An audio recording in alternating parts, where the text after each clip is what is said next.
আসসালামু আলাইকুম। আজকে ঘরে তৈরি করে দেখাচ্ছি কলিজার সিঙ্গারা।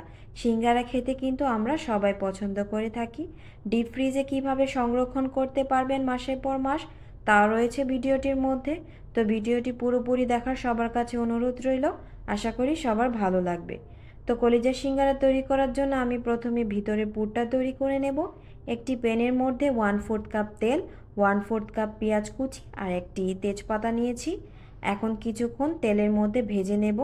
ভেজে নেওয়ার পরে এখানে আমি অ্যাড করছি 2 চা চামচ আদা রসুন বাটা, 1 চা চামচ গুঁড়া মরিচ, হাফ চা চামচ হলুদ গুঁড়া, 1 চা চামচ ধনিয়া গুঁড়া, হাফ চা চামচ জিরা গুঁড়া এবং পরিমাণ মতো লবণ।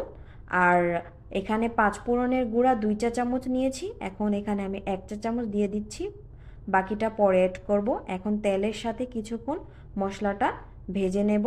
তো ভেজে নেওয়ার পরে সামান্য পানি দিয়ে আমি মশলাটাকে খুব ভালো করে কষিয়ে নেব যতক্ষণ না পর্যন্ত তেলটা ভেসে আসছে। গরুর কলিজা নিয়েছি 2 কাপ। কলিজাটাকে ফুটন্ত গরম পানিতে 30 সেকেন্ডের মতো ভিজিয়ে রেখে তুলে আমি উপরে যে পর্দাটা আছে ওইটা আমি ছাড়িয়ে নিয়েছিলাম, তারপর ছোট ছোট করে কেটে নিয়েছি আর কি।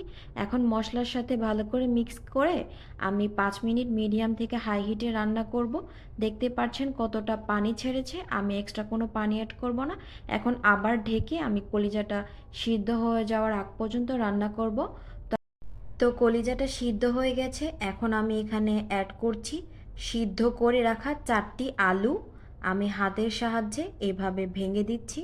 দেখতে পাচ্ছেন আমি এটা কিভাবে করছি। আমি কিন্তু পুরোপুরি ম্যাশ করিনি আর কি, জাস্ট হাতের সাহায্যে একটু ভেঙে দিচ্ছি। এখন চুলার হিটটা লোতে রেখে আমি খুব ভালো করে মিক্স করে নেব। তো মিক্স করে নেওয়ার পর আমি বাকি যে পাঁচফোড়নের গুঁড়া ছিল ওইটা দিয়ে দিচ্ছি। এখন লাস্ট পর্যায়ে অ্যাড করছি পেঁয়াজ, ধনিয়া, কাঁচামরিচ কুচি। ঝালটা আপনাদের পছন্দ মতো অ্যাড করবেন। এখানে আমি কাঁচামরিচ কুচিটা একটু কমই অ্যাড করেছি কারণ বাচ্চা খাবে বলে, তাই। এখন 5 মিনিটের মতো লো হিটে রান্না করার পর আমি নামিয়ে নেব। আমার পুরটা রেডি হয়ে গেছে।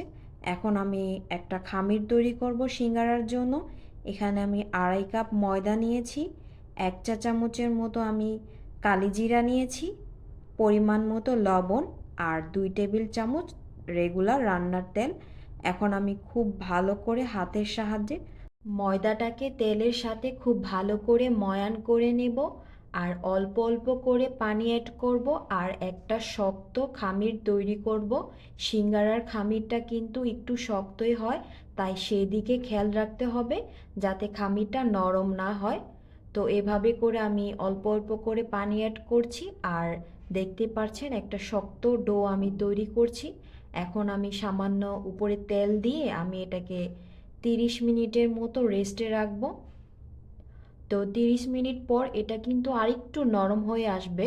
তো এখন আমি কিছুক্ষণ মথে নেব। তো মথে নেওয়ার পর আমি যেই সাইজের সিঙ্গারা তৈরি করব ওই সাইজের ডো নিয়ে আমি একটা লম্বাটে রুটি তৈরি করব। দেখতে পাচ্ছেন আমি কিভাবে করে। এখন একটি ছুরির সাহায্যে রুটিটার মাঝ বরাবর কেটে 2 টুকরো করে নেব। এখন একটার মাথায় সামান্য একটু পানি লাগিয়ে কোণের মতো একটা শেপ দিয়ে নেব। আসলে এখানে এক্সপ্লেন করার কিছু নেই, একটু খেয়াল করে দেখলে বুঝতে পারবেন। এখন আমি ভিতরে সিঙ্গারার পুরটা দিয়ে দেব আর চারিপাশে সামান্য পানি দিয়ে দেব। পানিটা দিলে কি হবে, এটা খুব ভালো করে আটকে যাবে। তো আমি এখানে দেখতে পাচ্ছেন 2 পাশ এভাবে আটকিয়ে দিয়েছি। তারপর যে কোনাকুনি যে মাথাটা আছে ওইটা আমি 2 পাশ এভাবে লাগিয়ে এভাবে সিল করে দিলেই হয়ে গেছে সিঙ্গারার একটি শেপ। তো এভাবে আমি সবগুলো তৈরি করে নেব। এখন কিছু সিঙ্গারা ফ্রোজেন করে দেখাবো। আমি প্লেটের মধ্যে সিঙ্গারাগুলোকে এভাবে ছড়িয়ে ডিপ ফ্রিজে প্রায় 2 ঘন্টার মতো রেখেছিলাম। তো শক্ত হয়ে এসেছে, তখন নামিয়ে একটি বক্সের মধ্যে আমি রেখে দেব। এভাবে কিন্তু মাসের পর মাস সংরক্ষণ করা যাবে। যখন খাবো তখন নামিয়ে তেলের মধ্যে ভেজে নেব আর কি। এখন আমি কিছু ভেজে দেখাচ্ছি। এখন কিছু সিঙ্গারা ভেজে দেখাচ্ছি। তেলটা যখন মিডিয়াম গরম হয়ে আসবে তখন আমি এক এক করে সিঙ্গারাগুলোকে আমি দিয়ে দেব। আর লো আঁচে আমি এটাকে আস্তে আস্তে একটু সময় নিয়ে ভেজে নেব যখন দেখবেন এরকম একটা কালার চলে আসছে তখন নামিয়ে নেব। তো হয়ে গেছে আমার সিঙ্গারা। আমি এটা দেখাচ্ছি আসলে এটা কতটা পারফেক্ট হয়েছে। তো শব্দ শুনে বুঝতে পারছেন আসলে এটা কতটা পারফেক্ট হয়েছে। আর আলহামদুলিল্লাহ এটা খেতে অসম্ভব মজার হয়েছিল। অবশ্যই রেসিপি ফলো করে একবার বাসায় তৈরি করে দেখবেন, অবশ্যই সবার ভালো লাগবে।